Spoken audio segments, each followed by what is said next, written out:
Let's say that you've already cut up a clip on the timeline, but you forgot to color grade it beforehand. Now you'll have to add or copy and paste that color grade to every single clip that you've cut. But don't worry, there's a quicker way to apply your color grade to all those separate clips at the same time, and that's by using an adjustment layer.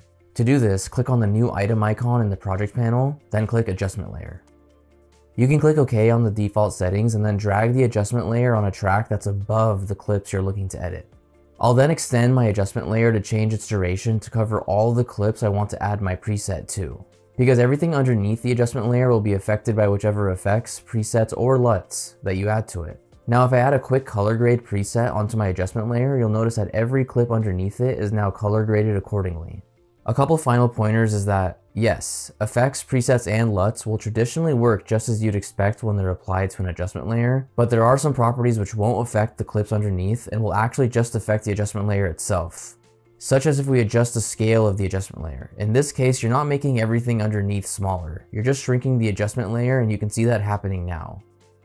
So in this case, you'd have to grab the transform effect if you wanted to adjust the scale of every clip underneath the adjustment layer, instead of just the adjustment layer itself. And lastly, you can also add adjustment layers by going into File, New, Adjustment Layer. But you'll notice it's currently grayed out and I can't click on it.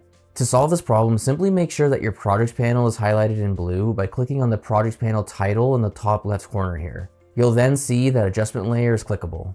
For 8 more Premiere Pro tips and tricks just like this one, click through to the video on the screen now. I'll see you there.